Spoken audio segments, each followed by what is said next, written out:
I stood there in our sleek, modern kitchen, staring at the charred mess that used to be my passport. The acrid smell of burnt plastic stung my nose as the last wisps of smoke curled up from the marble island. The blue cover was now a blackened, shriveled husk, its edges crumbling like ash. My wife, Brielle, sat just a few feet away, casually sipping her green smoothie, her manicured fingers scrolling through her phone as if she hadn't just set fire to my identity. She didn't even look up when she spoke, her voice dripping with that smug tone I'd grown to hate. "You don't need it," she said, smirking like it was some clever joke. "Stay home and take care of the kids. That's what poor husbands do. I'm going to relax." Relax. That's what she called it. She was jetting off to Santorini tomorrow with Noah, her lover. She thought I didn't know. She thought I was too dumb, too buried in my work, to notice the late-night texts, the girls' trips, the way she'd started dressing up for errands. But I knew. I'd known for months. What she didn't know, what I hadn't told a soul yet, was that I just signed the deal of my life. My startup, the little project I'd poured 15 years into, had sold to an international conglomerate for $2 billion. Billion, with a capital B. Cash in my pocket, freedom in my hands, and she had no clue. I'd kept it quiet, even from her, because I wanted to surprise her with a new life. Maybe that villa in Italy we'd talked about years ago, back when she still looked at me like I mattered. But now I saw the truth. She didn't deserve the surprise. She didn't deserve me. I didn't say a word as she finished her smoothie and sauntered upstairs, humming like she'd won some grand victory. I waited until the house was still, the kids tucked into their beds, their soft breathing filling the silence. Then I moved. I grabbed a duffel bag from the closet, stuffed it with clothes, my laptop, a few essentials. I opened the safe in my office, the one she didn't know the code to, and pulled out stacks of cash, some documents, a spare key fob for the car I'd bought last year and never told her about. I didn't need much. I wasn't running away in a panic. This was calculated. This was me taking back control. Before I left, I walked back to the kitchen. The passport's ashes were still there, a dark smear on the marble. I grabbed a pen and a notepad from the drawer, scribbled a quick message. "You're right. I'll stay home. Enjoy your trip." I left it next to the ashes, knowing she'd see it in the morning. She'd think it was surrender. She'd laugh, maybe text Noah about how pathetic I was. Let her. I locked the door behind me, got into my car, a black SUV she'd never cared to notice, and drove into the night. The city lights blurred past me as I headed downtown, my mind racing but calm. I wasn't the broken man she thought she'd left behind. I was something else now, something she'd never see coming. The penthouse suite I checked into was a world away from our suburban mansion, glass walls, a view of the skyline, silence that felt like power. I dropped my bag, poured a glass of whiskey from the minibar, and sat on the leather couch, staring out at the city. My phone buzzed. Brielle? Probably, but I didn't check. Not yet. I needed this moment to breathe, to feel the weight of what I'd done. $2 billion. A burned passport. A wife who thought she'd outsmarted me. The kids were safe with the nanny for now. I'd figure that out tomorrow. Tonight was about me reclaiming my life. I leaned back, sipping the whiskey, letting the burn in my throat match the fire in my chest. She thought she'd trapped me, grounded me, turned me into her little stay-at-home puppet while she danced off with her lover. But she'd misjudged me. Badly. I wasn't staying home. I wasn't poor. And I sure as hell wasn't done. Tomorrow, she'd wake up to an empty house and a rude awakening. I'd left her something she couldn't ignore, not just the note, but the first hint of the storm I was about to unleash. This wasn't over. It was just beginning. I woke up to sunlight streaming through the floor-to-ceiling windows of my new penthouse suite, the city sprawling out below me like a map of possibilities. The leather couch creaked as I sat up, my neck stiff from sleeping in an awkward position, but my mind was sharp. I'd left the house last night, walked away from Brielle and her smug little game, and now I was free. The duffel bag sat in the corner, a reminder of how little I'd needed to take with me. My phone buzzed on the glass coffee table, 10 missed calls, a dozen texts, all from her. I didn't read them yet. I knew what they'd say. Confusion at first, then anger, then some half-baked excuse. She'd woken up to an empty bed, a missing husband, and that note next to the ashes of my passport. Good. Let her stew. I showered, letting the hot water wash away the last traces of our old life, then dressed in a crisp shirt and jeans, clothes she'd never picked out for me. My first call was to Juno, my lawyer. She answered on the second ring, her voice calm and professional, like always. "You're up early," she said. "Everything okay?" I told her everything. Brielle burning my passport, her trip to Santorini with Noah, the way she'd mocked me like I was some broke loser. Then I dropped the bombshell. I sold the startup. $2 billion. Signed yesterday. There was a pause, then a low whistle. "Well, damn," Juno said. "Congratulations. And what do you want to do about her?" I smiled, staring out at the skyline. "Lock her out. Everything joint. Accounts, cards, access. I want it frozen by noon." Next, I called Theo, my business partner and the only guy who'd stuck with me through the lean years. He'd been in the room when I signed the deal, grinning like a kid on Christmas. "You're a genius," he'd said then. And now, when I told him I'd left Brielle, he laughed. "About time. What's the plan?" I told him I needed to meet some people, start putting pieces in place. He offered to handle the press if it leaked about the sale, keep my name quiet for now. I agreed. Discretion was my weapon. By midday, Juno texted, "Done. Accounts frozen. She's got nothing but what's in her purse." I pictured Brielle in Santorini, swiping her card for a cocktail and getting that polite declined from the waiter. She'd call me then, furious, demanding answers. I wouldn't pick up. I poured myself a coffee from the sweets machine, strong and black, and sat at the desk, pulling laptop open, planning my next move. The penthouse was paid for in cash, $2 million up front, no mortgage, no trail back to me yet. I'd used a shell company, something Theo had set up years ago for tax purposes. Brielle wouldn't find me here. She didn't even know I had the money to afford a place like this. To her, I was still the guy scraping by, the poor husband she'd sneered at. I needed allies now, people who could help me turn this mess into something I controlled. My first stop was Isla, Noah's fiancée. She didn't know her man was halfway to Greece with my wife, probably sipping wine and laughing about how they'd pulled one over on us. I found her number through a mutual friend, called, and asked to meet. "It's urgent," I said. She sounded wary but agreed. "Coffee shop, downtown, 1 hour." I grabbed my keys and headed out.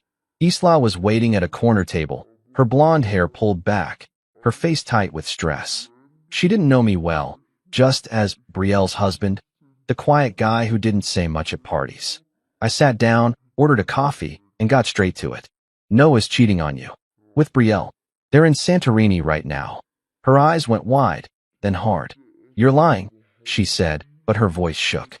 I pulled out my phone, showed her the photos I'd had a PI snap, Brielle and Noah boarding the plane, his hand on her leg, her laughing like she didn't have a care in the world. Isla's face crumpled, but she didn't cry. She just stared, then whispered, "That bastard." I leaned forward, keeping my voice low. "I'm not here to hurt you. I'm here because we can help each other." She burned my passport to keep me stuck while they ran off. But I'm not stuck. I've got resources now, more than they know. And I'm going to use them. Isla looked up, her jaw tight. "What do you mean?" I told her about the sale, the money, the power I had now. "They think they've won. They haven't. I just need proof, something to bury them." She nodded slowly, then pulled out her own phone. "I've got his cloud password. Let me check something." We sat there, sipping coffee, as she scrolled through Noah's backup folder. Her fingers froze. "Oh my God," she muttered, turning the screen to me. Texts. Dozens of them. Noah and Brielle plotting. How they'd drain our accounts. How they'd frame me as the bad guy. How they'd live big while I took the fall. "He said you were broke," Isla read aloud. "Said you'd never recover." I laughed, a bitter sound. "He's about to find out how wrong he is." Isla handed me the phone. "Take it. Use it. I want him to pay." I copied the texts, sent them to Juno with a note. "Start building the case." This wasn't just about revenge, it was about justice. Brielle thought she'd torch my life when she burned that passport, but all she'd done was light the fuse. I thanked Isla, promised to keep her in the loop, and left the coffee shop with a fire in my gut. The penthouse waited, my new command center. I wasn't hiding anymore. I was hunting. I sat in the penthouse that night, the city lights twinkling outside like a million little eyes watching me piece my life back together. Isla's texts from Noah's phone were open on my laptop, each message a dagger Brielle and her lover had aimed at my back. I couldn't stop reading them, even though every word burned. "He's clueless," Noah had written. "Thinks he's still got a shot at something big. Wait till we cash out." Brielle's reply. "He's too busy playing dad. Won't even notice till it's gone. They've been planning this for months, siphoning money, setting me up to look like a failure while they ran off to live their fantasy. The joke was on them. I wasn't broke. I wasn't clueless. And I sure as hell wasn't done. I called Juno again, pacing the hardwood floor, the phone pressed tight to my ear. "You got the texts?" I asked when she picked up. "Yeah," she said, her voice steady but sharp. "This analytics, these are gold. I'm pulling footage from the house cams too. Got them from the cloud backup. Sending it now." She paused, then added, "You're calm for a guy whose wife just torched his passport." I laughed, a rough sound. "Calm's all I've got left. Send it fast. I want this airtight." Juno promised to have a draft of the legal filings by morning, restraining orders, asset freezes, the works. I hung up and sank into the couch, rubbing my temples. The penthouse was quiet, too quiet, but it gave me space to think. I wasn't just fighting for money or pride. This was about the kids, about the life I'd built. Betrayal could burn my passport, but she wasn't burning that. The footage came through 10 minutes later, grainy clips from the security cams I'd installed after Betrayal staged that fake break-in last year. She'd claimed someone tried to jimmy the back door, but I'd never bought it. Now, watching the clips, I saw why. There she was, late at night, sneaking Noah into the garage, laughing as they stumbled inside. Another clip showed her rifling through my desk, probably looking for cash or bank statements. She'd even waved at the camera once, mocking me, thinking I'd never check. Dumb move. I saved every second of it, tagged it for Juno. This wasn't just evidence, it was ammunition. My phone buzzed again. "Betrayal. Where are you? Card's not working. Call me." I smirked, imagining her stranded in Santorini, tapping her foot in those ridiculous heels, yelling at some poor hotel clerk. Noah was probably sweating too, now that Isla had tipped off his firm about his extended leave. I didn't reply. Let them squirm. I had bigger fish to fry. I called Isla back, catching her just as she was leaving Noah's apartment. "Found more," she said, her voice tight. "Receipts. Plane tickets. Hotel bookings, all in his name, but paid with your card." My card. The joint one she'd linked to her phone for emergencies. I gritted my teeth. "Send it over." "You okay?" She sighed. "No, but I will be. He's not getting away with this." I liked her grit. She was collateral damage, like me, but she wasn't curling up to cry about it. She was fighting. The receipts hit my inbox, thousands spent on first-class tickets, a suite at some fancy Greek resort, dinners I'd never eaten. Every charge was a slap in the face, but it was also a gift. Proof. I forwarded it to Juno with a note, add theft to the list. My startup sale wasn't public yet. Theo was keeping it under wraps, but the money was already in my new accounts, offshore and untouchable. Betrayal thought she drained me dry. She hadn't even scratched the surface. I leaned back, staring at the ceiling. The penthouse smelled like new paint and leather, a clean slate. I thought about the kids 6 and 8, probably confused this morning when I wasn't there to make pancakes. The nanny had them covered, but I'd need to see them soon, explain things without poisoning them against their mom. That'd be tough. I didn't want them hating her, even if I did. They deserved better than our mess. My mind drifted to Noah. Smug bastard. I pulled up his firm's website, some mid-tier investment group. His bio bragged about integrity and client trust. Hypocrite. Isla said she'd emailed his boss screenshots of the texts, plus a heads up about his little vacation. By now, he was probably getting calls, scrambling to explain. I hoped he choked on it. The footage kept playing on my laptop, loop after loop of Betrayal and Noah in my house, my space, acting like they owned it. One clip showed her burning my passport, holding it over the stove with tongs, giggling as the flames caught. "Bon voyage, loser," she'd said, dropping it on the counter. I froze the frame, saved it. That was Exhibit A, malicious intent, clear as day. Juno would eat it up. I stood, stretching, and walked to the window. The city hummed below, oblivious to my war. I wasn't just gathering evidence to protect myself. I was building a case to bury them. Theft, fraud, maybe even destruction of property. I didn't care about jail time for her. I just wanted her stripped bare, financially and socially. Noah too. Let them see what it's like to lose everything. Isla texted again. He's calling me. Not answering. You. I typed back. Radio silence. Stay strong. She sent a thumbs up. I liked her more every minute. She wasn't just a victim. She was a partner in this now, whether she knew it or not. I sat back down, pulling up a blank document. The real plan was taking shape, not just defense, but offense. I'd expose them, not with loud accusations, but with quiet, undeniable facts. Alara, a journalist friend, owed me a favor from way back when I helped her source a tech story. She'd love this. Suburban betrayal, money, sex, the whole soap opera. I shot her an email. Got a scoop. Off record for now. Coffee tomorrow. She'd bite. I could already see the headline. The clock ticked past midnight, but I wasn't tired. Adrenaline kept me sharp.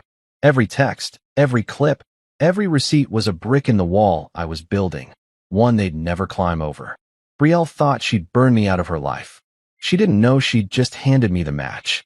I sat at the desk in my penthouse, the laptop screen glowing with those damning texts and videos, but my mind wasn't on them anymore. It drifted back, way back, to the beginning, 12 years ago, when Brielle and I first met. I was just a scrappy coder then, hunched over a beat-up laptop in a garage that smelled like motor oil and stale coffee. She'd walked in with a friend, all bright eyes and easy smiles, wearing a sundress that caught the light. I'd been debugging code for 16 hours straight, my hair a mess, my shirt wrinkled, but she didn't care. "You look like you're building the future," she'd said, leaning against the workbench. I laughed, shy and awkward, and told her it was just a dumb app idea. She stayed anyway, asking questions, listening like she actually cared. That was the Brielle I fell for, the one who saw something in me when I was nothing. Now, staring out at the city lights, I wondered where that girl went. Back then, I was all ambition, working late nights, scraping by on ramen and hope. She liked it at first, called me her dreamer, said she'd be there when I made it big. We got married 2 years later, a small ceremony in her parents' backyard, me in a borrowed suit, her glowing in white. I promised her the world, and I meant it. But as my startup grew, so did her expectations. The app turned into a platform, the platform into a company, and suddenly I wasn't just a dreamer.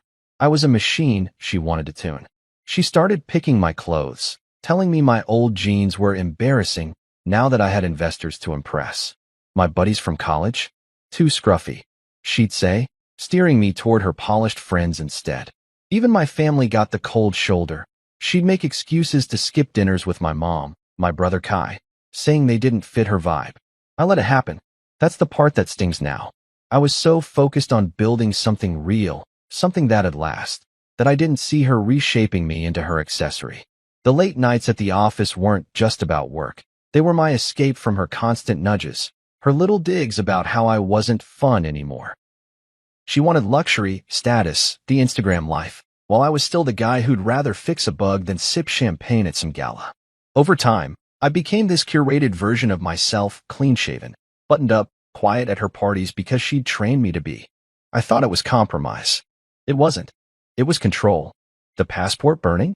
That was her final move, her way of saying I didn't matter anymore. "Stay home," she'd smirked, like I was some lapdog she could chain up while she ran off with Noah. She didn't just want me out of the picture, she wanted me small, powerless, a footnote in her shiny new story. I poured a glass of water from the penthouse sink, gulping it down as the memory hit me harder. 12 years, 2 kids, a life I'd built brick by brick, and she'd lit a match to it like it was trash. But she didn't know the half of it. She didn't know I'd sold the company, that I'd turned that garage dream into $2 billion. To her, I was still the broke coder, the poor husband she could mock. She'd married a lie, but not the one she thought. I walked to the window, pressing my hand against the cool glass. The city buzzed below, alive and indifferent. I thought about the early days, how we'd stay up late dreaming about trips we couldn't afford, like that villa in Florence I'd sketched out on a napkin once. She'd laughed, said we'd go someday when I made it. I made it, all right. And now I was here, alone in a penthouse, while she was sipping wine in Santorini with a guy who thought he'd won her.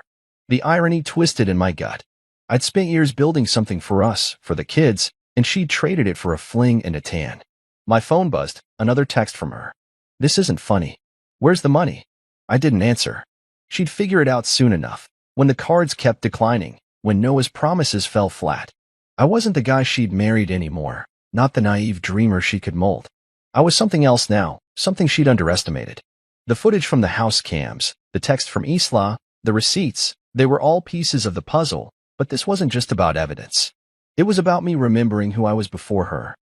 I thought about the kids again, how she'd dress them up like little dolls for her social media, how she'd roll her eyes when I took them to the park instead of some cute brunch spot. She'd turned our family into her backdrop, and I'd let her. No more. I'd get them back, give them a life that wasn't about likes or filters. I'd show them the world, Florence, maybe, like I'd promised myself years ago. Brielle could keep her Santorini. I'd take the real stuff. I sat back down, running a hand through my hair. The penthouse felt too big, too empty, but it was mine. No trace of her here. No perfume. No demands. No smirks. Just me and the truth. She'd burned my passport to keep me grounded, to clip my wings while she flew off. But I wasn't the backup plan she thought I was. I was the main event, the guy who'd built an empire while she was busy posing. She'd mocked my work, my friends, my roots, thinking she'd outgrown me. Now I'd remind her, the man she burned wasn't her stepping stone. He was the whole damn mountain. I closed the laptop, the screen going dark. Tomorrow, I'd meet Alara, start laying the groundwork to expose this mess. But tonight, I just sat there, letting the past settle around me like dust. 12 years with a woman who'd never really known me. 12 years of bending, shrinking, trying to fit her frame. That was over. The lie she married was dead. The real me? He was just getting started. I woke up to the soft hum of the penthouse air conditioning, the city still asleep outside my windows. My phone was silent. No buzzing, no texts from Brielle, just a quiet that felt like victory. I'd gone dark last night, turned off notifications, let her stew in the mess she'd made. She was in Santorini by now, probably waking up to declined cards and a boyfriend who couldn't cover the tab. I pictured her tapping her foot, flipping her hair, demanding answers from a hotel clerk who didn't care. Good. Let her feel it. I rolled out of bed, my bare feet hitting the cool hardwood, and made coffee, strong, black, no fuss. The penthouse smelled like freedom, and I was ready to use it. First thing, I called Juno. Status? I asked, sipping from my mug. She didn't waste words. Joint accounts are locked. Cards canceled. She's got whatever cash she took with her, and that's it. Offshore trusts are set. Your $2 billion's safe. She can't touch a dime. I nodded, even though she couldn't see me. The house. Juno's voice sharpened. Deeds off your name. Transferred to the LLC. She's got no claim unless she fights it in court, and with what money? I smirked. The mansion, our big, shiny suburban cage, was mine in every way that mattered. Brielle could bang on the door all she wanted. She wasn't getting in. I'd gone ghost, and it felt good. No calls, no explanations, just me pulling levers she didn't even know existed. I checked my new bank app, clean, separate accounts, fat with the sale money. Theo had wired his cut too, but mine was the lion's share. $2 billion, sitting there like a loaded gun. Brielle thought she'd left me broke, scrambling. She didn't know I'd been planning for years, quiet moves, shell companies, trust she'd never sniffed out. I wasn't the fool she'd painted me as. Next, I texted Isla. How's it going? She replied fast. Noah's freaking out. Firm's on his ass. I'm good, thanks. I liked her more every day. She'd taken her own hit but wasn't crumbling.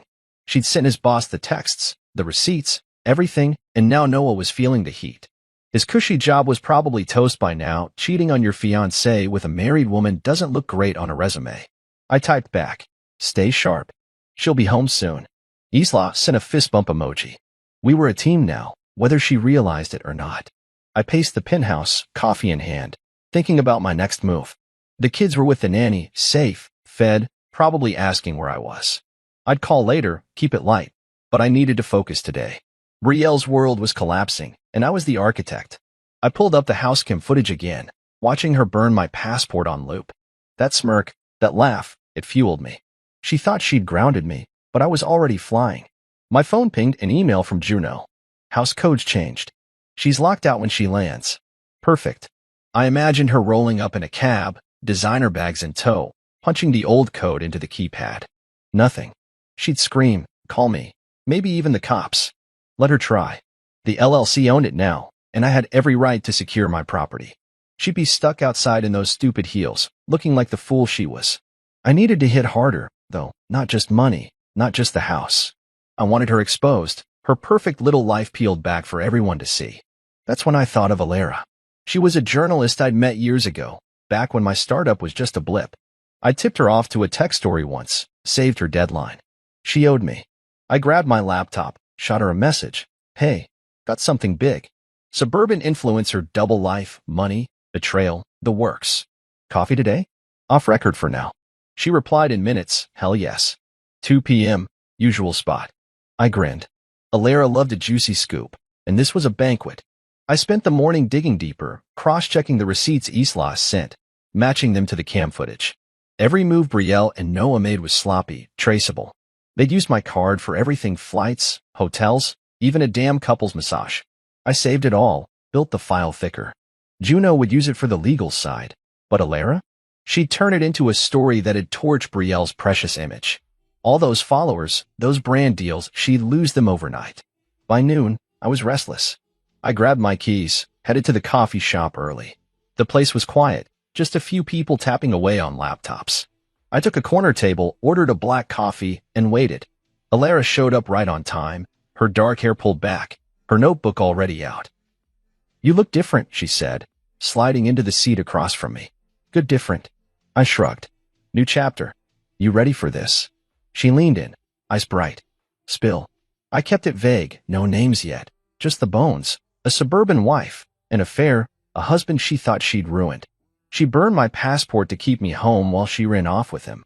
I said, "Thinks I'm broke." "I'm not." Alara's pen flew across the page. And the twist. I leaned back, sipping my coffee. "I just sold my company. 2 billion. She doesn't know." Alara whistled low. "That's a hell of a hook. What's the play?" I told her I wanted a feature, not about me, not yet, but about the quiet financial abuses, the fake lives people like Brielle lived. "She's the centerpiece," I said. "Her and her lover. Let the world see." Alara nodded, scribbling. "I can run it anonymous for now, sources say, that vibe. When you're ready, we name names." I agreed. Timing was everything. Brielle would be back soon, and I wanted this prime to drop when she least expected it. We hashed out details, how she'd frame it, what I'd send her next. By the time I left, the plan was solid. Back at the penthouse, I checked my phone. "Brielle again. This is insane. Answer me." I didn't. Ghost protocol was in full effect. She'd land tomorrow, find the house locked, the money gone, Noah's life imploding. I'd be here, silent, untouchable, pulling strings. She'd burned my passport to trap me. I'd burned her world to set myself free. I stood by the penthouse window, coffee in hand, watching the city wake up below me. It was 3 days since Brielle had left for Santorini, and today she'd land back home, right into the trap I'd set. My phone had been quiet all morning, no texts, no calls, just the calm before the storm. Juno had confirmed everything. The house codes were changed, the accounts frozen, the LLC in place. Brielle was walking into a brick wall, and I wasn't there to soften the blow. I didn't feel guilty, not after the passport, not after the texts, not after seeing her laugh with Noah on those cams. She'd made her bed. Now she could sleep in it. I checked the flight tracker on my laptop. Her plane was due in at noon. I pictured her strutting through the airport, designer sunglasses on, expecting to come home to her perfect life. Instead, she'd find a locked door and a bank account that didn't answer her prayers. Noah was probably with her, sweating through his excuses, his own world crumbling after Isla's moves. I smirked, sipping my coffee. They deserved each other, two liars scrambling in the wreckage. I wasn't at the house, of course. I'd been watching the cams remotely, the app open on my phone. The nanny had taken the kids to her place last night. My instructions, no questions asked. I'd call them later, tell them I was on a work trip, keep it simple. They didn't need to see this part. The footage from this morning showed an empty driveway, the mansion sitting there like a ghost town. I waited, knowing she'd show up soon, knowing the cameras would catch it all. Around 1 p.m., my phone pinged, a motion alert from the front door cam. There she was, Brielle, rolling up in a cab, her hair a little messy, her face tight with irritation. She dragged her suitcase to the keypad, punched in the old code. Nothing. She tried again, harder, then slammed her fist on the door. I turned up the volume, heard her yell, "What the hell?" She pulled out her phone, probably calling me, but I'd blocked her number last night. No point in listening to her scream. She paced the porch, her heels clicking, then tried the back door. Locked. She kicked it, swore loud enough for the mic to pick up, and sat on the steps, head in her hands. I leaned back on the couch, watching her unravel. She looked smaller out there, less like the queen she played online and more like a kid who'd lost her toy. Her suitcase sat beside her, a bright pink monstrosity stuffed with clothes she couldn't afford anymore. I didn't feel bad. She'd burned my passport, mocked me, run off with Noah thinking she'd won. This was her wake-up call, cold, hard, and overdue. My phone buzzed. Juno. She's at the house, she said. Cops might get called if she keeps banging around. You good with that? I nodded to myself. Yeah, let her try.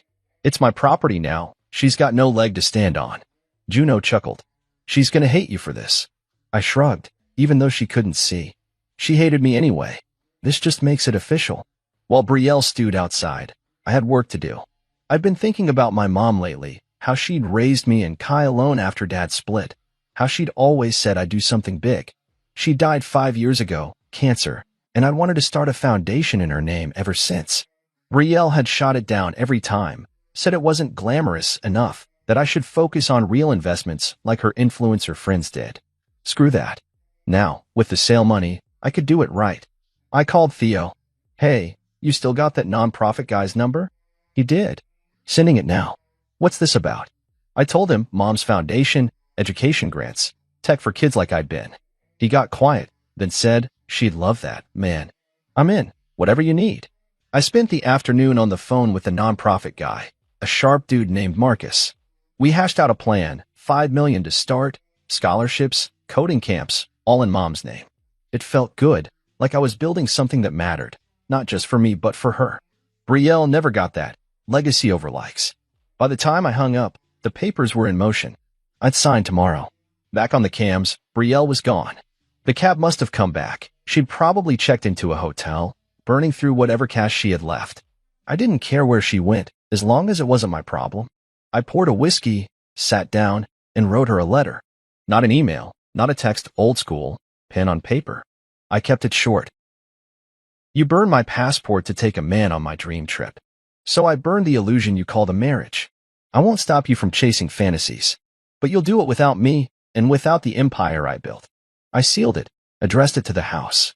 The mail guy would drop it tomorrow. She'd find it eventually, whenever she figured out how to get back in. I leaned back, sipping the whiskey, letting the burn settle in my chest. The penthouse was quiet, but it didn't feel empty anymore. It felt like mine. The kids would be okay. I'd see them soon, take them somewhere fun, away from this mess. Brielle? She'd landed back in reality, and it wasn't the soft landing she'd expected. The cams had caught her meltdown, another piece for Juno's file, but I didn't need to watch it again. I'd seen enough. The clock hit 8 p.m. I stood, stretched, and walked to the window. The city glowed, alive and moving, while Brielle's world shrank. She'd thought she could burn me out of her life, leave me stuck while she danced off with Noah. But I wasn't stuck. I was free, freer than I'd been in years. The foundation was my start, a piece of something real. She'd get the letter, read the words, and no, this wasn't her game anymore. It was mine, and I was just warming up. I woke up to the sound of rain tapping against the penthouse windows, a steady drum that matched the rhythm of my thoughts. It was day 4 since Brielle's world started cracking, and I could feel the shift in the air, like the storm outside was washing away the last of her illusions. I made coffee, the machine hissing as I checked my phone. No calls from her, not since I'd blocked her, but the internet was buzzing. She'd posted late last night on her precious social media, some vague, dramatic caption, going through something real, but coming back stronger. I snorted into my mug.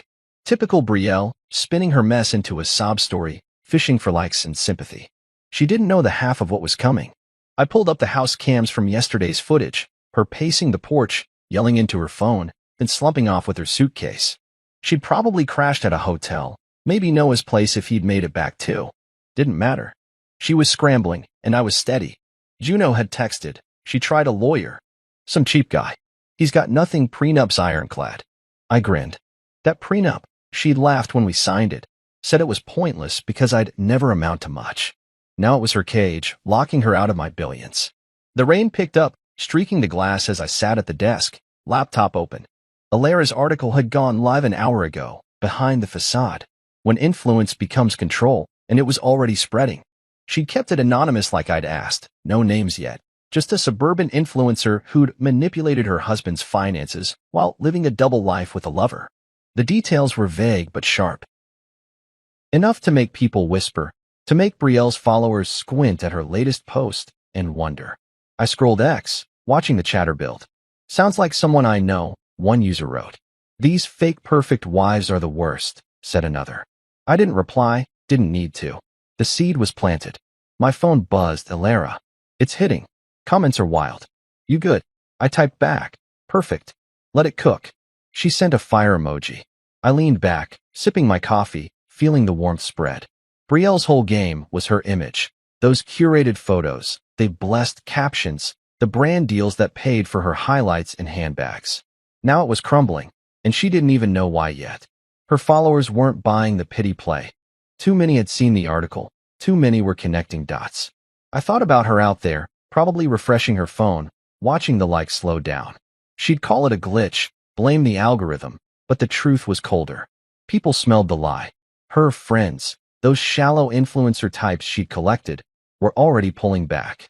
I'd seen it on her account. Fewer comments from the usual crew, no hard eyes from the Yoga Mom squad. Brands would be next. They'd drop her quietly, no emails, just a slow fade.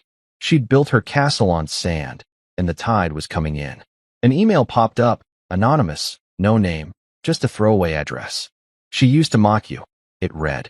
Called you her little money tree. Said you'd never leave because you had no spine.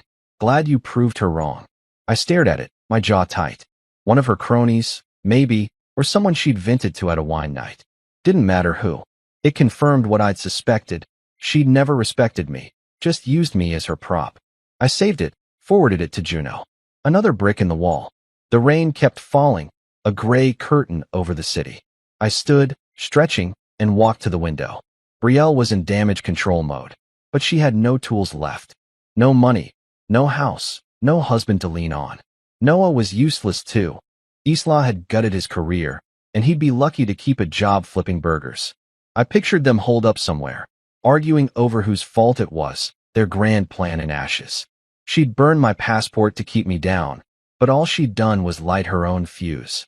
I checked the cams again. Nothing new, just the empty house, rain pooling in the driveway. She hadn't come back yet, probably licking her wounds somewhere. I didn't care.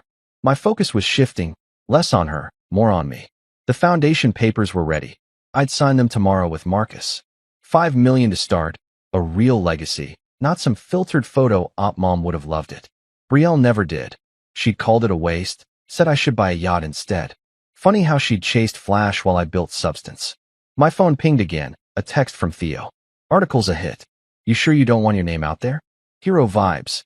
I laughed, typed back. Not yet. Let her burn first. He sent a thumbs up. Theo got it. He'd seen Brielle's snide comments over the years, watched her try to shrink me. Now he was cheering me on, and it felt good to have him in my corner. I sat back down, pulling up her social media again.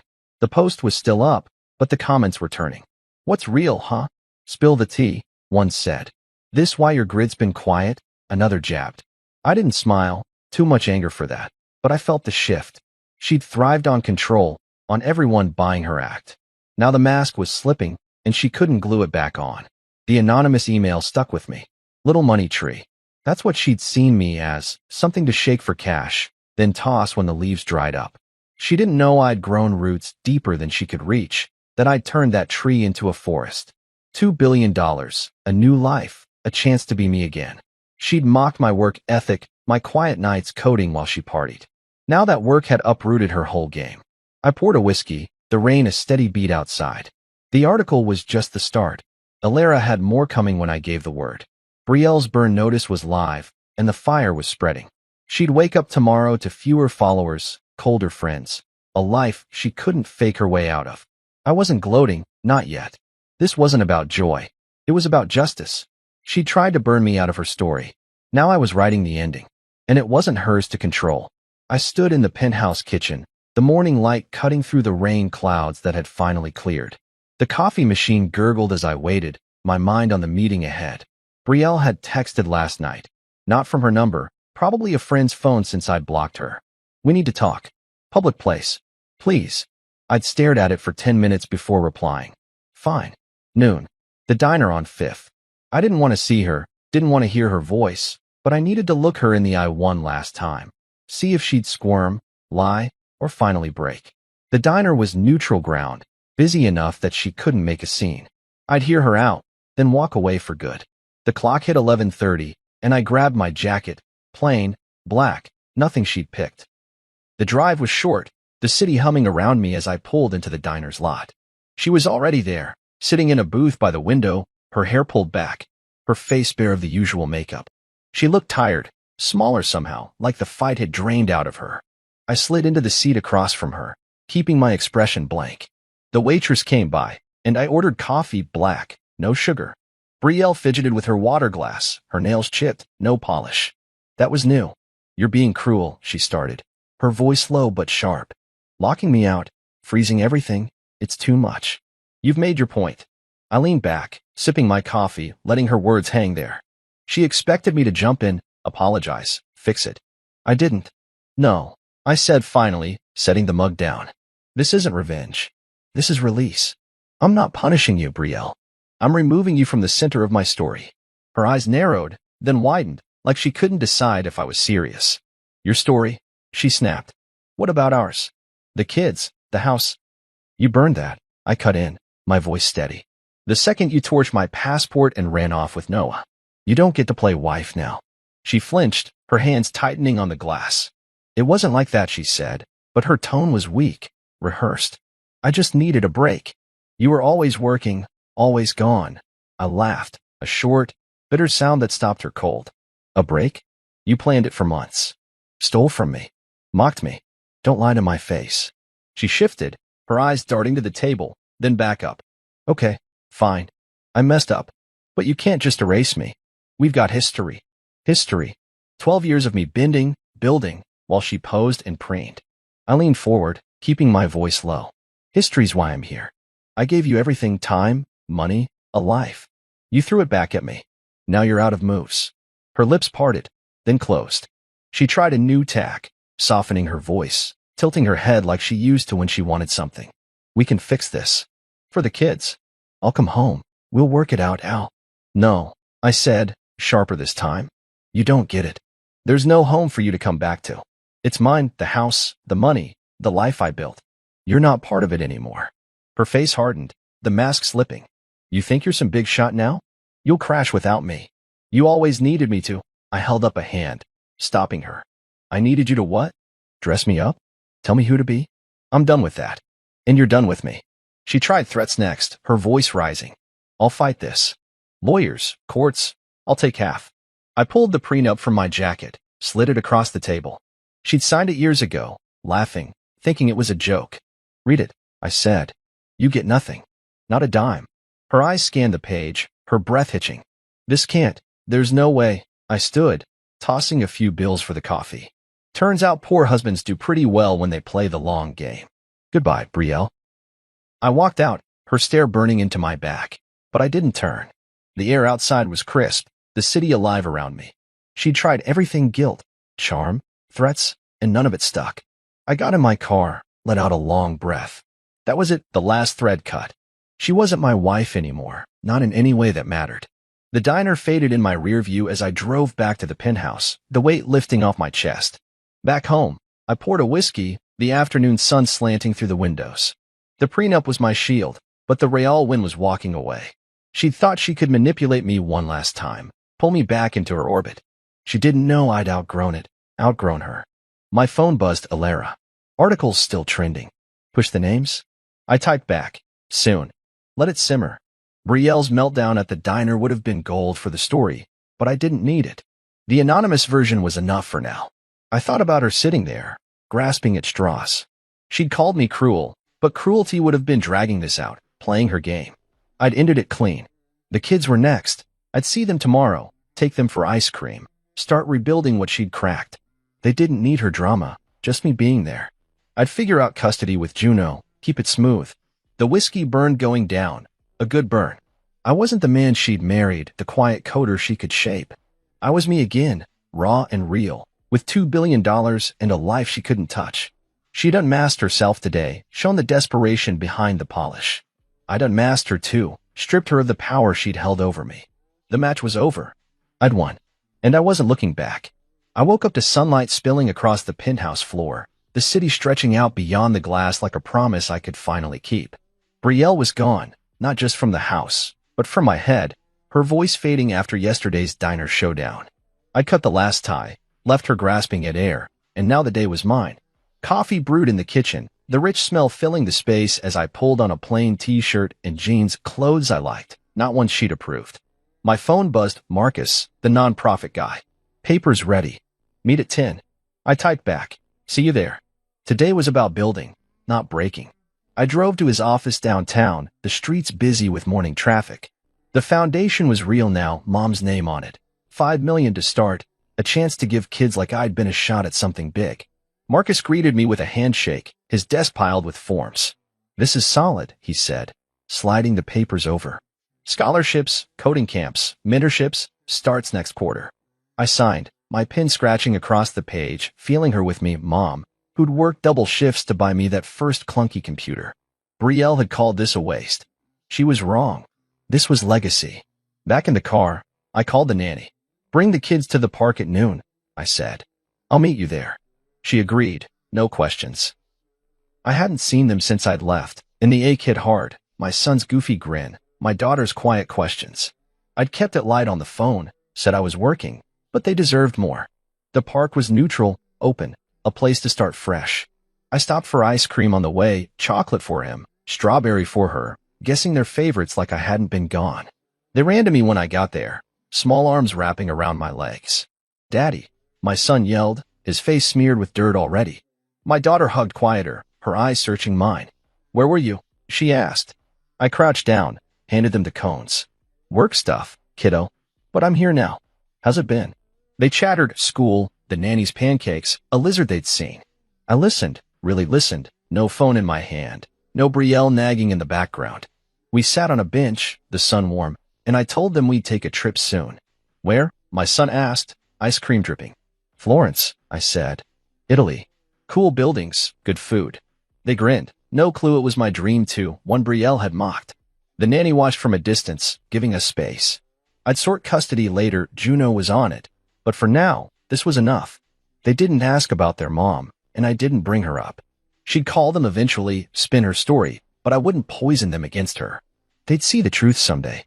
We played tag, me chasing them through the grass, laughing like I hadn't in years. My lungs burned, but it felt good, alive, free. Later, I dropped them back with the nanny and drove to the university. I'd guest lectured there before, back when the startup was small. The dean had emailed last week, asking me to come again. I walked into the lecture hall, kids in hoodies staring up, some half asleep. I'm not here to bore you, I started, leaning on the podium. I'm here to tell you what I wish I'd known. I talked code, grit, how I'd built something from a garage. They perked up when I mentioned the sale, $2 billion, a number that made their eyes widen. Money's nice, I said, but it's what you do with it that counts. I told them about the foundation, saw a few nod. One kid asked, what's the catch? I grinned. No catch. Just work hard and don't let anyone tell you you're small. Driving back, I called Kai, my brother. We drifted, Brielle's doing, mostly, saying he was too rough for her crowd. Hey, man, I said when he picked up. Been too long. He laughed, deep and warm. No kidding. You okay? Heard some crap about Brielle. I told him short version, no drama. Damn, he said. You're a badass now. Trip soon? Me, you, the kids. I smiled. Florence, you're in. He hooped. Hell yeah. Next was Silas, my best friend from college. Brielle had hated him, called him a slacker because he didn't dress the part. Yo, he answered, voice sleepy. You alive? I laughed. More than ever. Florence, me and Kai. You. He groaned, then chuckled. Twist my arm. I'm there. We'd rebuild, me, Kai, Silas, the kids. No filters, no fakes. Back at the penthouse, I sat at the desk, laptop open. The platform I'd been coding secret, personal, needed finishing. I called it Vero, truth, authenticity, a space for real voices, not posed perfection. Brielle's world was likes and lies. This was the opposite. I typed, lines flowing, the old coder in me waking up. Hours passed, the sun dipping low, and I leaned back, satisfied. It wasn't done, but it was alive. I poured a whiskey, stepped onto the balcony. Florence waited, my trip, my way, no approval needed. The kids' laughter echoed in my head, Kai's voice, Silas's grin. The foundation was rolling, the lecture had landed, Vera was breathing. Brielle was out there somewhere, scrambling, but she didn't own me anymore.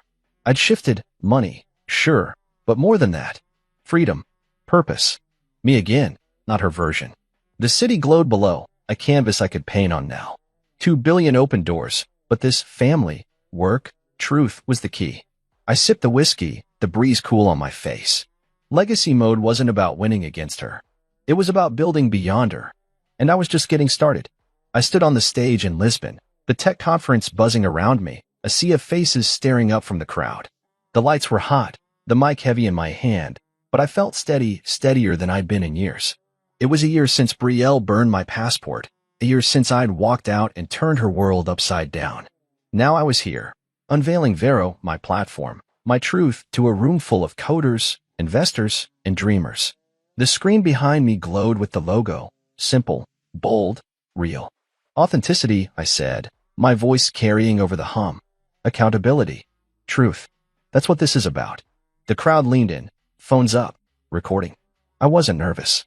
This was me, raw and ready.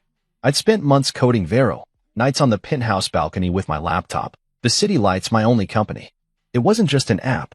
It was a middle finger to the fake lives Betrayal thrived on, a space where people could build without posing. I walked them through it, open source roots, encrypted chats, no algorithms pushing lies. We've got enough filters, I said. This strips them away. They clapped, a ripple at first, then a wave. I saw Kai in the front row, grinning, Silas beside him giving a thumbs up. The kids were with the nanny back home, but I'd bring them here someday, show them what their dad could do. After the demo, I stepped off stage, the Q&A looming. Reporters swarmed, mics in my face. 2 billion from your startup, true? One asked. I nodded. Yeah, sold it last year. Another jumped in. Rumors say your wife betrayed you. That why you built this? I paused, the question hanging there. Betrayal's shadow still followed me, even here. I smiled, kept it light. She gave me clarity. That's worth more than anything she took. They scribbled, nodded, moved on. I didn't name her, not yet. Alara's article had done its job, and Betrayal's name was mud online anyway. I didn't need to twist the knife. The crowd thinned, and I grabbed a water, my throat dry from talking. Kai slapped my back. Killed it, man. Mom'd be proud. I grinned. Yeah, she would. Silas chimed in. Drinks later. You're buying, billionaire. I laughed, the sound easy. Florence had been a blast. Me, Kai, Silas, the kids, eating gelato by the Arno. No schedules, no filters. Now Lisbon was ours, a victory lap I'd earned. A woman approached, dark hair, sharp eyes. Not a reporter, something else. Great talk, she said, her voice warm but direct. I'm Noah. Artist, entrepreneur. Vero's got legs, real ones. I liked her already. No fluff, no games. Thanks, I said. What's your angle? She smiled, a spark there. Building something too. Smaller scale, but same vibe, truth over trash. We talked. Her project, mine, the mess of tech these days. She didn't ask about money, didn't fish for status. Just ideas, straight up. Rebuilding's hard, I said, testing her. She nodded. So am I. I grinned. Me too. We swapped numbers. Nothing forced. Just a thread to pull later. She walked off, and I watched her go, feeling something shift. Not love. Not yet. Just possibility. Betrayal had been flash and control. Noah felt like fire and grit. I didn't need a partner, but I wasn't closed off either. The right side of history wasn't about being alone. It was about being real. Back at the hotel, I sat on the balcony, Lisbon's lights sprawling below. The conference buzzed online, Vero trending, my name tied to it. Visionary, they called me. Comeback king. I didn't care about the labels. The sale, the money, it was fuel, not the fire. The fire was this, the foundation thriving, kids in coding camps because of mom's name, my own kids laughing again, asking about Italy, Kai and Silas back in my life, Vero breathing, growing. Betrayal? She was a footnote now, divorce final, her accounts dry, her followers gone. She tried to come back post months ago, got ratioed to hell. I didn't check anymore. I thought about that night, the passport in ashes, her smirk, my quiet exit. She'd thought she'd won, thought I'd stay small. But I'd burned bigger, burned the lies she'd built around me, the cage she'd locked me in. 2 billion open doors, but walking out saved me. I'd rebuilt, not for revenge, but for me. The kids had a dad again, not a prop. I had brothers, Kai, Silas, not her fake friends. And now, maybe, Noah, a spark, not a script. My phone buzzed. Theo. Launch is a hit. Investors calling. You're back, man. I typed. Never left. Just found the right side. He sent a fist bump. I leaned back, the night air cool. Lisbon glowed, a city I'd conquered, but the Real win was quieter. Me here, whole. Brielle's fire hadn't destroyed me. It had cleared the way, torched the junk I didn't need. I'd lost a wife, a house, a version of myself I'd hated. I'd gained everything else. I stood, stretching, the conference noise fading below. Vera was out there now, my mark on the world. The foundation was growing, the kids were mine, and Noah's number sat in my phone, a maybe, a what if. I didn't need to prove anything to Brielle anymore. She'd lost the game she'd started. I was on the right side, not of money or fame, but of me. The man I'd always been, under her noise. The one she'd never seen coming. I walked inside, the balcony door clicking shut. Tomorrow, I'd fly home, kids, Kai, Silas, a life I'd built. Some fires don't end you. They start you. And I was burning bright. I stood frozen at the entrance of the wedding hall, my heart hammering against my ribs. My tuxedo, the one I had spent months picking out and tailoring to perfection, suddenly felt suffocating. The heat from the room pressed against my skin, but it wasn't the temperature. It was the weight of betrayal sinking deep into my bones. I had walked in, expecting to see my bride, Rachel, waiting for me at the altar, surrounded by friends and family, ready to start our lives together. Instead, I was greeted by her mother standing tall in the middle of the aisle, her smile sharp enough to slice through steel. "You're no longer needed," she said, tilting her head, her voice sickly sweet. I blinked, convinced I had misheard her. The murmurs in the hall grew louder as heads turned, eyes shifting between me and the woman who had just dismissed me like an uninvited guest at my own wedding. Then Rachel stepped beside her, her perfectly curled hair falling over one shoulder, her makeup pristine, her dress, the dress I had paid for, flowing around her like she was the queen of some twisted fairy tale. And yet, not a single flicker of guilt crossed her face. No hesitation, no second thoughts. "My alpha brother will take your place," she said, her tone dripping with something that made my stomach twist. My mind blanked for a second. The words didn't make sense. I had been with Rachel for years. I had planned this day down to the smallest detail. I had poured $15,000 into this wedding, making sure she had everything she wanted, everything she had dreamed of. And now she was telling me I had been replaced like a defective part? The whispers in the room grew into a wave of judgment. Some guests looked away, uncomfortable. Others stared at me, waiting for me to explode, to fight, to demand answers. Rachel's mother stepped forward, her smirk deepening. "You have two options," she said, her voice just loud enough for the guests to hear. "Leave, or take a seat in the audience and watch a real man marry my daughter." A real man? The insult cut deeper than I cared to admit. The rage burned hot, scorching through my veins, my fists clenching at my sides. I could feel my pulse in my throat, the taste of humiliation thick on my tongue. Every muscle in my body screamed for me to lash out, to make them regret this moment for the rest of their lives. But then I exhaled. Not yet. I looked Rachel in the eyes, searching for anything. Any sign that she realized what she was doing, any flicker of hesitation. But there was nothing. Just that smug satisfaction, the kind that came from knowing she had won. She thought I was weak. She thought I was broken. So I did the last thing they expected. I turned around and walked out. The gasps echoed through the hall. Rachel's mother's smug expression faltered, just for a moment.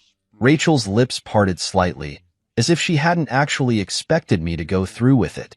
Good. Let them think they had won. Let them revel in their so-called victory.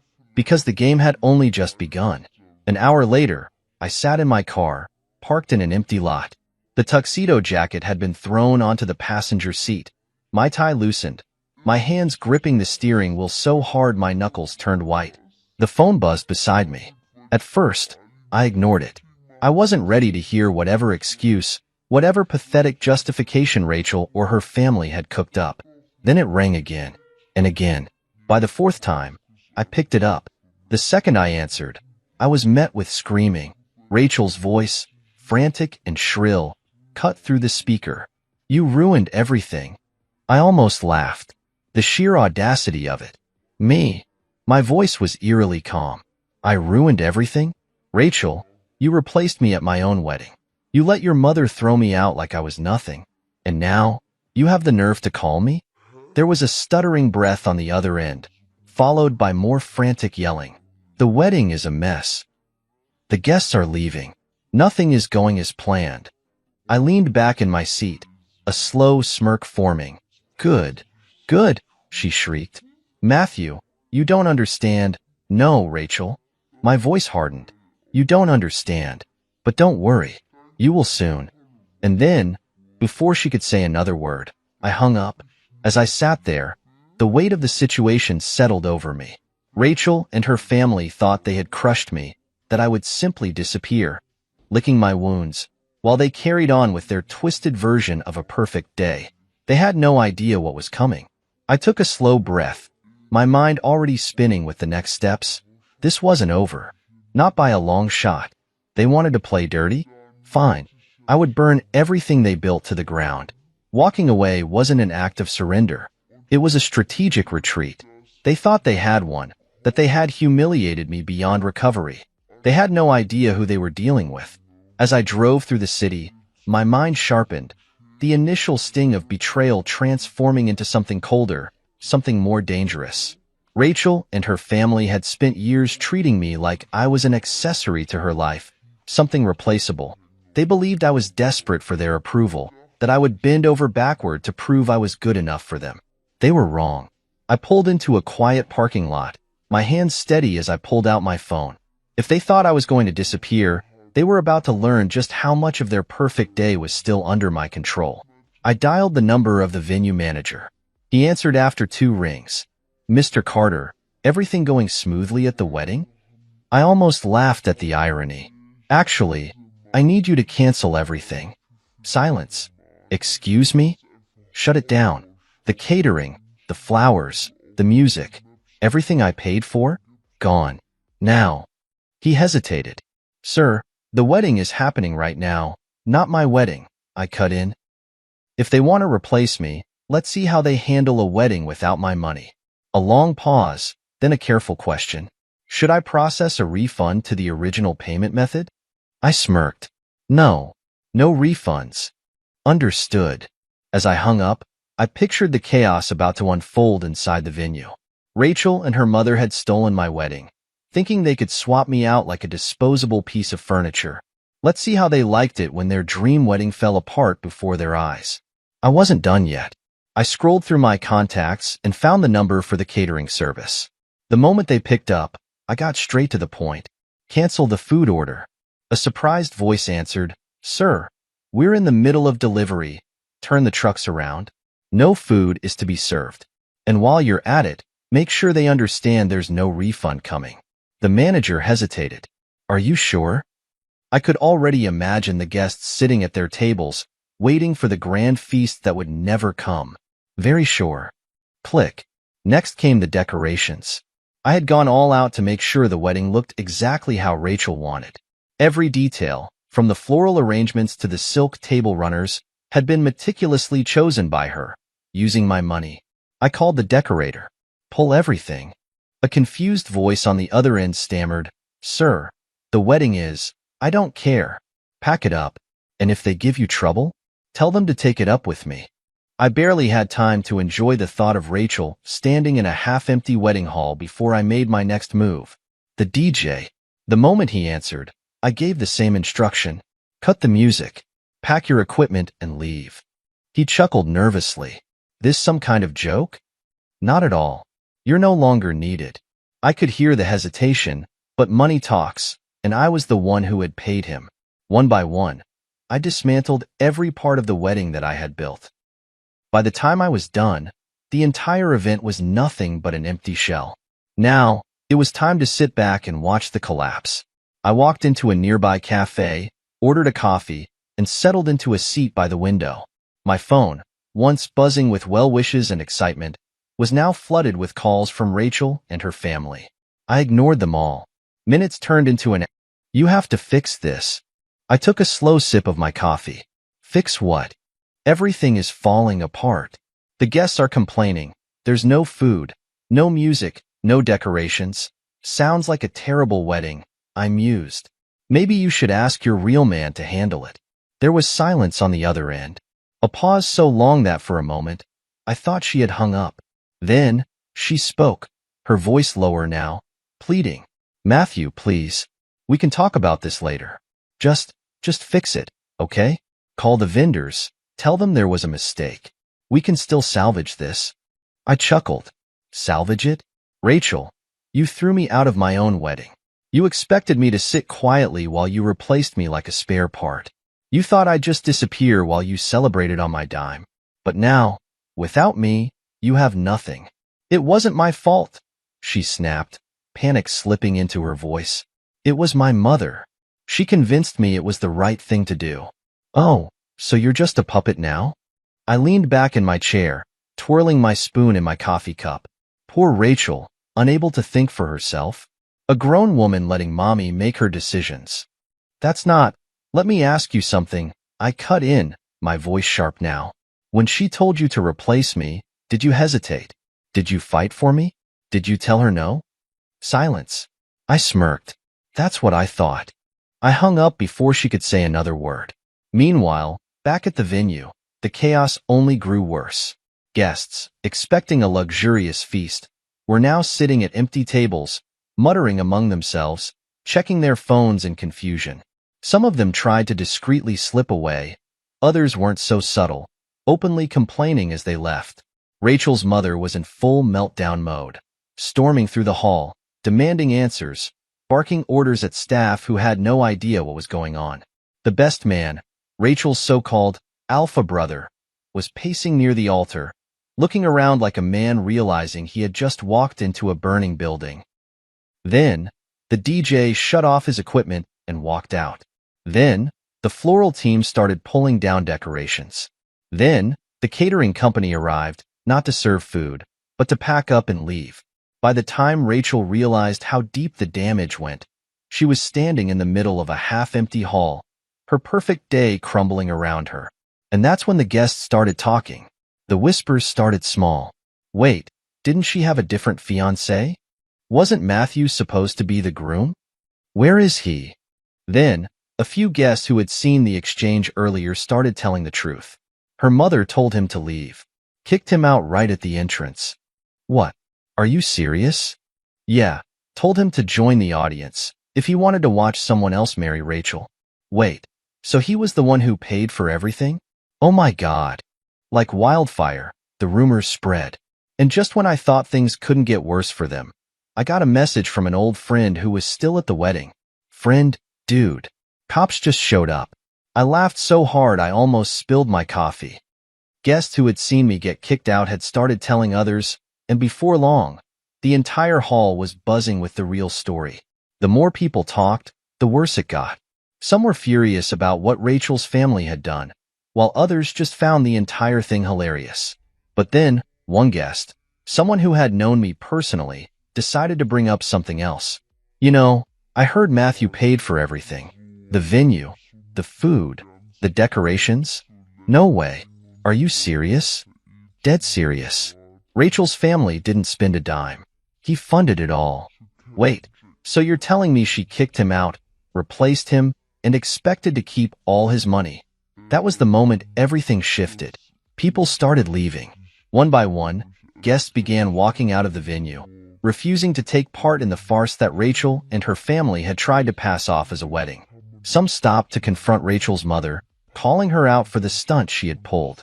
Others straight up laughed in Rachel's face. And then, someone had the brilliant idea to inform the police. It turned out, while reviewing my finances earlier, I had stumbled across several unauthorized transactions. Rachel's mother had been using my credit card behind my back. Luxury spa treatments, shopping sprees, and the worst part? A down payment on a car. I hadn't even had the time to report it myself yet, but thanks to the gossip spreading like wildfire, someone else had tipped off the authorities. The moment the police heard about credit card fraud at a wedding venue, they showed up to investigate. And now, Rachel's mother was stammering, panicked, and making a complete fool of herself in front of everyone. "This is ridiculous," she hissed at the officer. "Do you know who I am?" The cop barely blinked. "Ma'am, we received a report of financial fraud involving a large sum of money. We need to ask you a few questions." I leaned against my car, arms crossed, watching the entire thing unfold. That's when Rachel spotted me. Her expression twisted into something between desperation and rage. She stormed over, the weight of her dress dragging behind her like a symbol of her own downfall. "Matthew," she snapped, "tell them this is a mistake." I raised an eyebrow. "Oh, a mistake? You mean the charges on my card? Or do you mean the fact that you replaced me at the altar and thought you'd get away with it?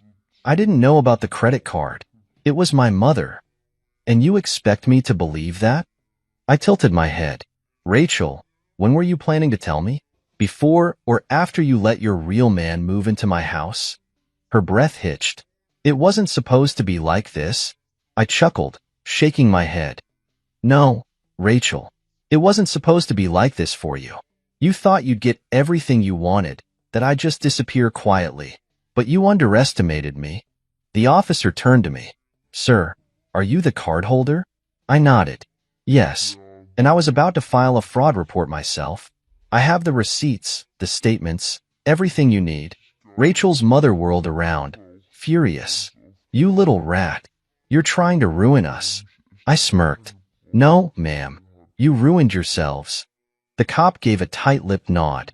"We'll need you to come down to the station later to finalize your report, sir." "Of course," I said smoothly. "Happy to help." Rachel looked like she was about to collapse. The wedding was ruined. Her mother was under police investigation. The guests had left in disgust. And the man who was supposed to take my place? I glanced around. He was nowhere to be found. As the police continued questioning Rachel's mother, Rachel just stood there, staring at the wreckage of what was supposed to be her perfect day. She turned to me one last time. "Please." I shook my head. "This is what you wanted, Rachel. Enjoy it." Then, without another word, I got into my car and drove off. This battle was over, but I wasn't done yet. I drove home, the echoes of Rachel's desperation still ringing in my ears. She had called after me like I was some lifeline she suddenly needed, but she had made her choice. She wanted to replace me. She wanted my money, but not me. And now, she had neither. As I pulled into my driveway, my phone buzzed again. This time, it was my lawyer. "Matthew, I just got off the phone with the fraud department. The police flagged your case, and the bank confirmed unauthorized charges under your name." I smirked, unlocking my door and stepping inside. "Let me guess, Rachel's mother?" "Correct," my lawyer replied. "We're looking at nearly $20,000 in fraudulent transactions. The bank has already started an investigation.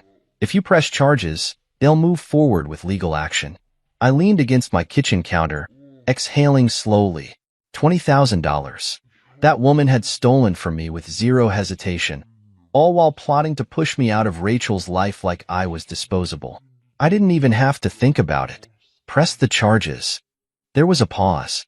"Are you sure?" "Positive," I said, my voice calm. She thought she could use me. She thought I was weak. Let's show her how wrong she was. My lawyer let out a low chuckle. "Consider it done." The next morning, the real fallout began. News of Rachel's train wreck wedding had spread far beyond the venue. Social media had exploded with footage from guests who had recorded everything. A video of Rachel's mother yelling at the police. Another clip of guests walking out after learning the truth. And the best part? A photo of Rachel standing alone in her dress, abandoned at the altar, while her supposed real man had vanished from the scene. I couldn't have planned it better myself. My phone lit up again. Rachel was calling. I let it ring.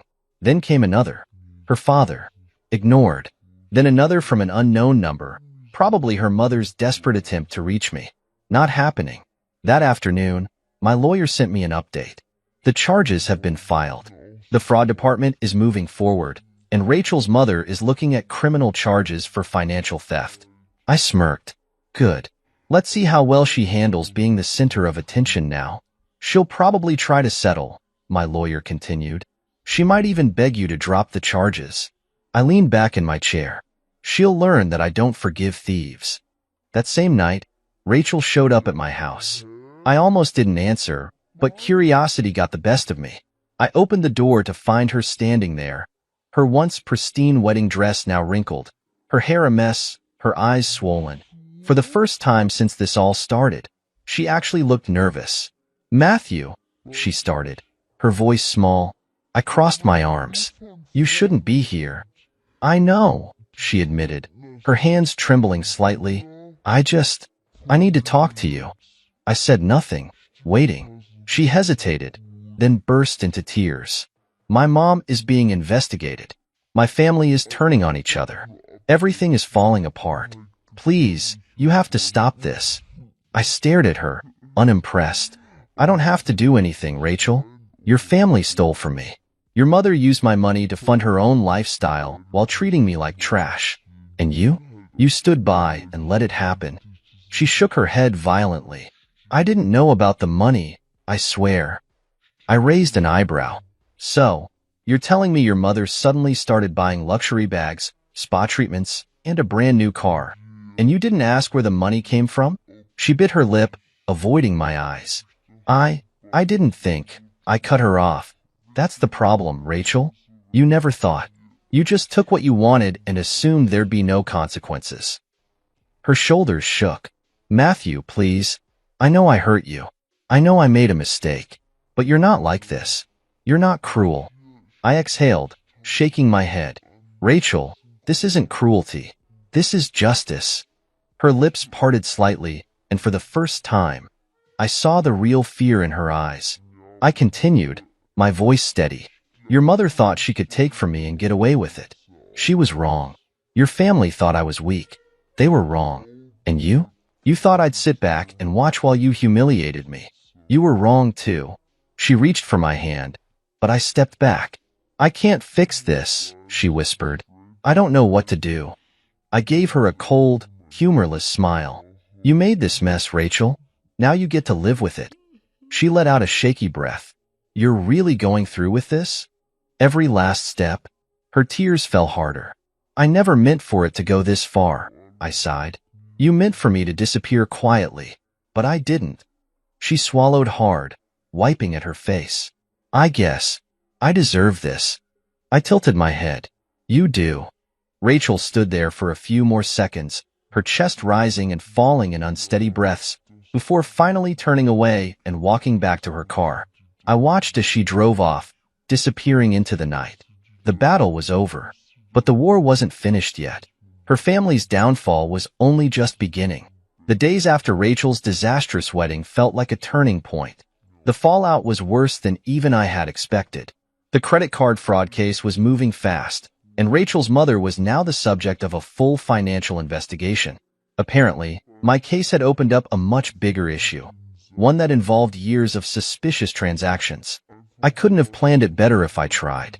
Rachel, meanwhile, had gone completely silent. After our last conversation, I hadn't heard a word from her.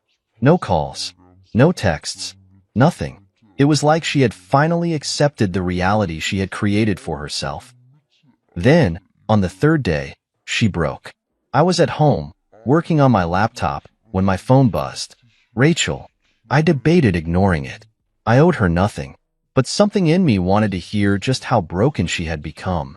I answered. She didn't speak at first. All I could hear was her breathing, uneven, shaky. Then, in a whisper, "Matthew, I don't know what to do." I leaned back in my chair. "About what?" A choked laugh. "About everything. My family, my mom, my life. It's all falling apart." I stayed silent, waiting. She continued, her voice hoarse. "My father won't talk to me. My brother blames me for everything. My mother is being questioned daily by the police. Reporters are calling our house. Our business partners are pulling out of deals." I smirked. "That's rough." She sucked in a breath. "Matthew, I lost everything." There it was. The realization. I let the silence stretch, let her feel the weight of her own words. Finally, I spoke. "No, Rachel, you threw everything away." A soft sob came through the line.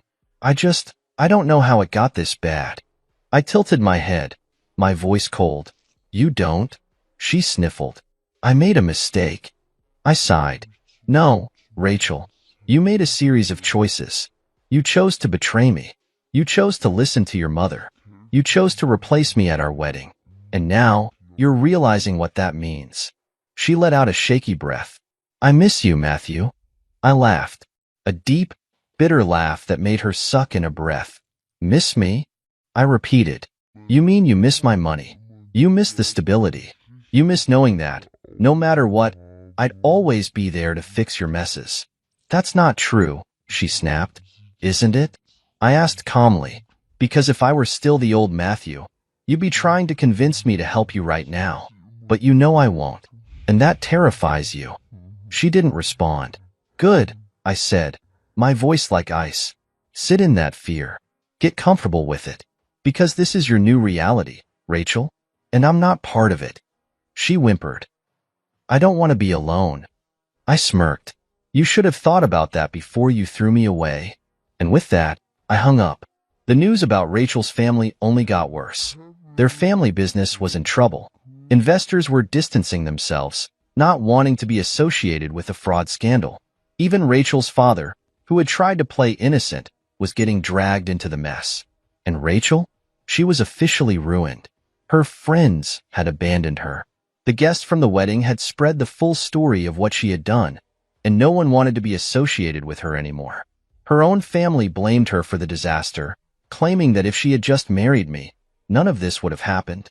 I almost felt bad for her. Almost. A week later, my lawyer called me again. Matthew, we have a settlement offer. I raised an eyebrow. From who? Rachel's mother. I let out a low whistle.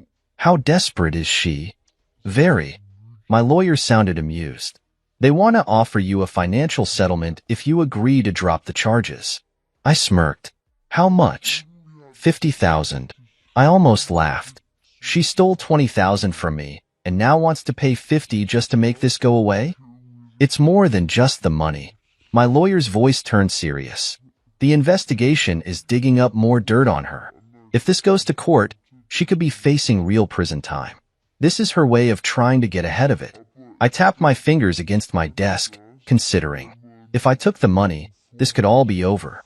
But then again, why would I do her any favors? Tell them I'll think about it, I said.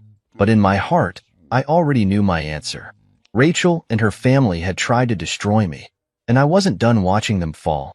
I let Rachel's mother sweat.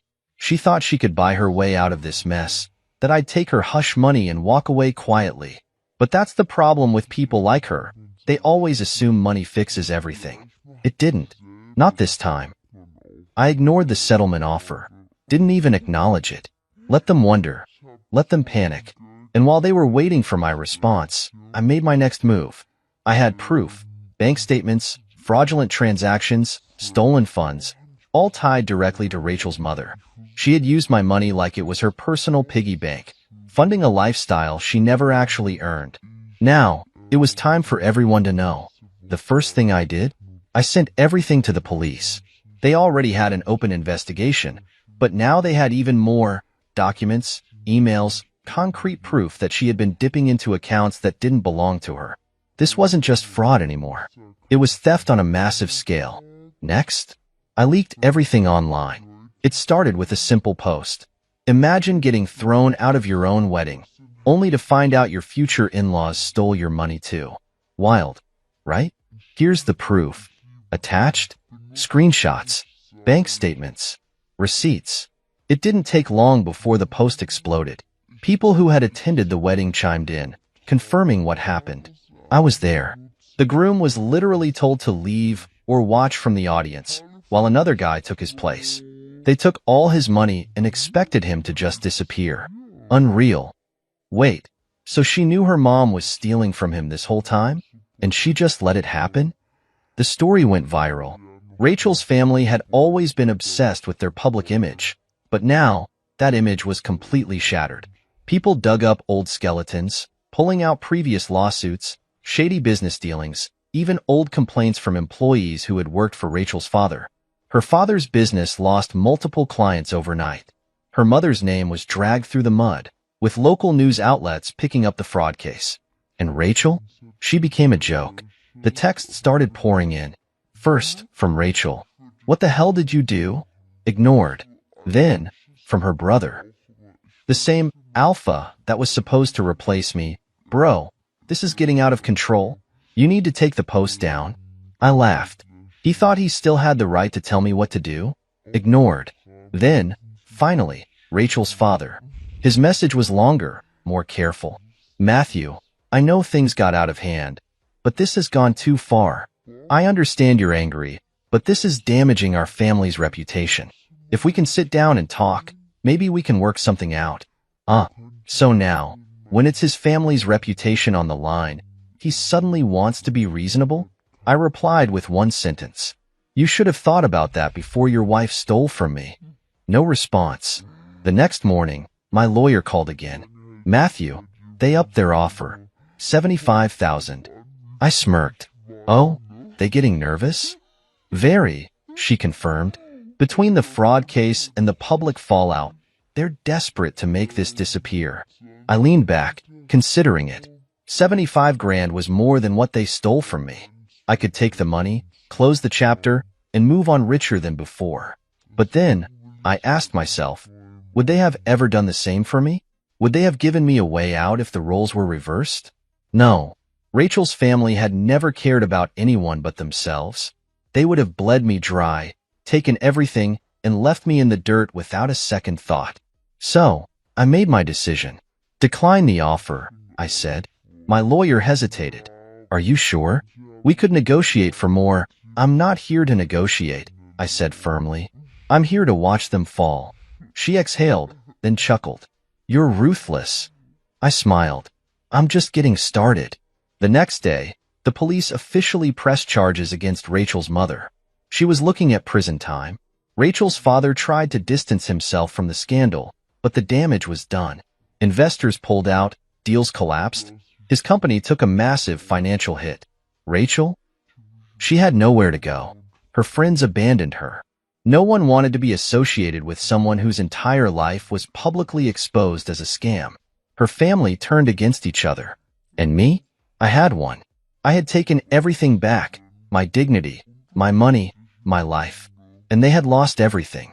The fallout from my post and the fraud investigation was relentless. Every day, new headlines, new rumors, and new consequences surfaced for Rachel and her family. What had once been a well-respected family in their social circles was now a public scandal, and no amount of damage control could stop it. Rachel had gone silent after our last conversation, but I knew she was watching everything crumble. I wasn't done yet. One night, as I was sitting in my living room, enjoying a drink, my phone buzzed. Rachel. I stared at her name on the screen, debating whether to answer. She had nothing left. I knew why she was calling. She had reached her breaking point. I let it ring twice before picking up. Her voice was small, weak. Matthew, please don't hang up. I took a slow sip of my drink. Why would I hang up? I want to hear what you have to say. A shaky breath. I lost everything. I exhaled through my nose. No, Rachel. You threw everything away. Silence. Then, her voice broke. I don't know what to do. My father barely looks at me. My mom is being dragged through hell. I can't even leave the house without someone recognizing me. People whisper about me everywhere I go. That must be awful, I said flatly. She sniffled. I deserve it, don't I? I swirled my drink, watching the ice clink against the glass. Do you really want me to answer that? A pause. Then, softly, I was wrong. I raised an eyebrow. About what? Her voice was thicker with emotion now. Everything. The way I treated you. The way I let my family treat you. I thought I was making the right choice. I thought my mom knew best. But she only cared about herself. And now, she's ruined everything. I let the words settle between us. Then, I asked the one question that had been on my mind since the beginning. Rachel, when your mother told me to leave my own wedding, did you even consider stopping her? Silence. A beat. Then another. Then, she started crying. And that told me everything I needed to know. I let out a small chuckle. I already knew the answer. I just wanted to hear you say it. She sounded broken. I thought you'd be fine. I thought you'd move on. I didn't think it would get this bad. I smiled coldly. You thought I'd disappear. That I'd just let you and your family take everything from me. Replace me, humiliate me. You didn't think there'd be consequences? I know. I let out a slow breath. And now you're here, begging me to stop? I don't want to be alone, Matthew. I smirked. You should have thought about that before you let them push me out. She let out a shaky sob. I was selfish. I was stupid. I didn't see what I had until it was gone. I took another sip of my drink, feeling nothing but satisfaction. And what exactly do you want from me, Rachel? An apology? Forgiveness? A second chance? She didn't answer, because we both knew what she wanted, and we both knew she wasn't going to get it. I don't hate you, Rachel, I said finally. I just don't care anymore. A small gasp, like she had been stabbed in the heart. Goodbye, Rachel. And then, I hung up. That was the last time I ever spoke to her. Over the next few weeks, her life continued to fall apart. Her mother was officially indicted for fraud. The case was moving forward, and she was facing jail time. Her father's business collapsed. With so much bad press, their clients had all but abandoned them. And Rachel? She was truly alone. No money, no family support, no future. She had played her hand, and she had lost. One day, I got another message. It was from her brother, the same guy who was supposed to replace me at the wedding. I should have seen it sooner. My family only cares about themselves. I was just a pawn, too. I'm sorry for everything, man. You were right. I didn't reply. He wasn't worth my time. None of them were. Weeks had passed since I last heard from Rachel, but her downfall hadn't stopped. It had only gotten worse. Her mother was now officially facing trial. The fraud case had escalated, and news outlets were all over it. Every detail about the stolen funds, the illegal transactions, and her past shady dealings was being exposed to the public. Her father? Drowning in debt. The bad publicity surrounding the case had ruined his reputation, and his business was bleeding money. Investors had cut ties. Former clients had backed out of deals. He had no way to recover. And Rachel? She was nowhere to be found. Rumors swirled that she had moved in with a distant relative, trying to escape the humiliation. Her social media accounts were wiped clean. Her once lavish lifestyle completely gone. She had lost everything, and I had never felt more at peace. One evening, I was sitting in my apartment, watching the city lights from my balcony, when my phone buzzed. I glanced down. A text message. From Rachel. I sighed, debating whether to open it. But curiosity won. I clicked the message, and my smirk grew wider as I read it. I don't expect you to reply. I just wanted to say I'm sorry. I know it doesn't change anything, but I had to say it. You were the best thing that ever happened to me, and I threw it away. I'll regret it for the rest of my life. I stared at the message for a moment. Then, I deleted it. No response. No acknowledgement. Nothing, because I had already won. Later that week, I received another message. This time, from Rachel's alpha brother. The same man who was supposed to replace me. I don't know if you'll even read this, but I just want to say, you were right about everything. My family used me just like they used you. They never cared about anyone but themselves. I thought I was better than you, but the truth is, I was just another pawn. I see that now. I'm sorry, man. I hope you find real happiness. I stared at my screen for a moment, then chuckled. What a joke. The same man who had stood there on my wedding day, ready to take my place, was now groveling. Pathetic. I didn't reply. He wasn't worth it. The final nail in the coffin came when the news broke that Rachel's mother had officially lost her trial. Guilty. She was sentenced to prison. Rachel's family was ruined beyond repair. No more wealth. No more power. No more influence. They were nothing now. And I was free. One night, I was walking through the city when I passed by the same venue where my wedding was supposed to take place. A different wedding was happening there. A happy couple, surrounded by real friends and family who actually cared about them. I watched for a moment, then smiled. That could have been me, but it wasn't.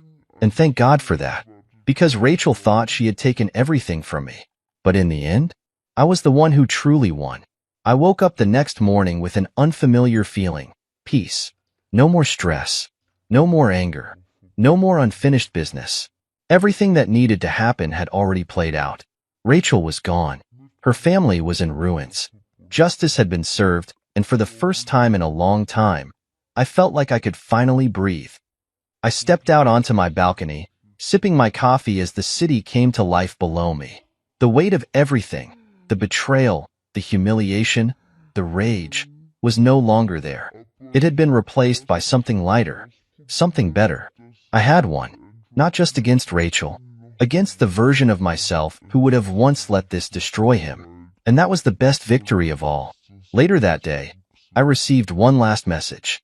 From Rachel. I sighed, debating whether to open it, but curiosity won. I clicked the message, and this time, it was shorter. I saw you last night. You looked happy. I guess that means you're really over me. I don't know what I expected, but it hurts more than I thought it would. I wish I could take everything back. I really do, but I know I can't. I just hope you find the happiness that I was too blind to give you. I read it once, then twice. Then, I did the same thing I had done with her previous messages. Deleted it. No response. No acknowledgement. Nothing. She was my past, and I wasn't looking back anymore. That evening, I went out to a bar with a few friends, something I hadn't done in far too long. For the first time in months, my mind wasn't on Rachel, her family, or their downfall.